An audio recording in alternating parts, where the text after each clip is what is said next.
Nietzsche hates your values, and to be honest, he thinks you are tame like a worm, a sniffling worm in the ground, contemptible, unloved, and unfeared. And by extension, he thinks all of you are a bunch of worms. It's a civilization for worms. Western civilization has been a civilization for worms. In this video, you find out why Nietzsche hates you and your values, what you can do to make him like you, and we all want to impress Uncle Frederick. And finally, what you can learn from him to become a proper man, a fully lovable, respected man. Nietzsche says, what causes our revulsion from man today? We no longer have anything to fear from man, that man squirms like a worm before us. This is Andrew Field Academy, and I am the philosopher Dr. Andrew Field. And if you want to turn from a worm into a man, press the like button, tap on the bell for notifications, and subscribe to this channel for upcoming videos. So to understand why Nietzsche hates your values, you have to understand that Nietzsche does not believe in an objective moral values. He does not believe in Moses' 10 Commandments to reflect objective values, and neither does he believe that we have some type of spooky cognition with timeless, transcendent moral values. Nietzsche believes that moral values are historically contingent, which simply means that our moral values are dependent on how history turned out, and had it turned out another way, then our moral values would be different. Our moral value system of today won a war against an opposing moral value system, and had the opponent won, then that would be today's moral value system. Take the moral value good, for example. Nietzsche thinks that good is historically contingent.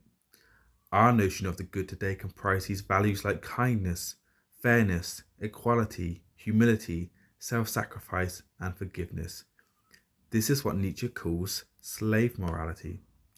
Nietzsche says, the slave revolt in morals begins. That revolt, which has a 2,000-year history behind it, and which has today dropped out of sight only because it has succeeded. Slave morality won the war against master morality, and by consequence overthrew the aristocrats. According to Nietzsche, the dominant mode of moral evaluation was master morality, a moral evaluation that favoured physical power, aggressiveness, confidence, vitality, a love of competitive games, war and hunting. And we've transformed to a slave morality mode of moral evaluation that prefers the good of today, kindness, fairness, equality, humility, and forgiveness. Nietzsche demonstrates how much he hates these values and how much he hates you by saying the following. Modern man is more good-natured, cleverer, more comfortable, more mediocre, more indifferent, more Christian. Man, there is no doubt, is improving all the time. We are weary of man. Famously, Nietzsche symbolized master morality and their mode of moral evaluation as Rome, and he symbolized slave morality and their mode of moral evaluation as Judea.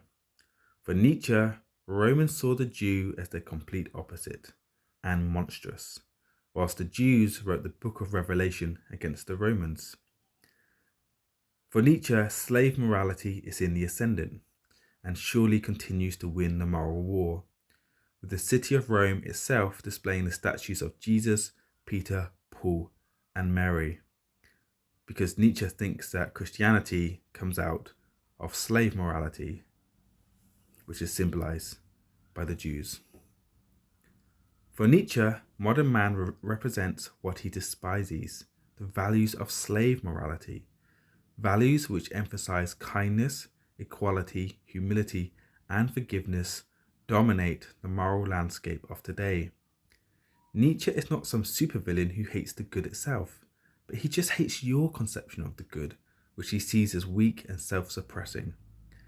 The conception of the good derived from slave morality, while Nietzsche prefers the old good, the good of master morality. Nietzsche's problem with slave morality is that it stifles greatness in favour of niceness and comfortability, and it produces the last man. A last man values comfort, warmth, and happiness over struggle, devotion, and effort. The last man does not seek higher values, purpose, or meaning. The last man thinks he is the pinnacle. Everybody before him was mad, and that life is merely easy pleasures without discomfort.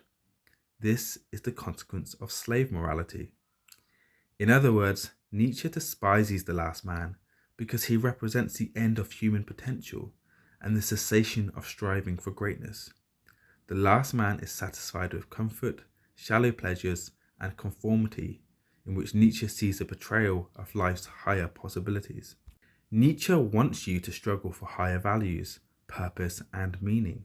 He wants you to exert yourself in the world. The ancient Romans were a small city that conquered the world. He admires a morality that allows for this.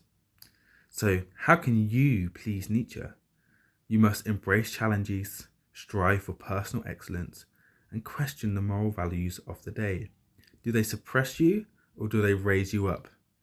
To be a proper man, Nietzsche wants you to cultivate your strengths and pursue self-mastery in the face of moral values.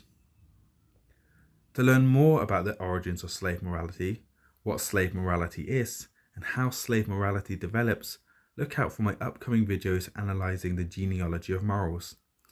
In the future, I will be presenting a series that examines the genealogy of morals in depth, every section of every essay.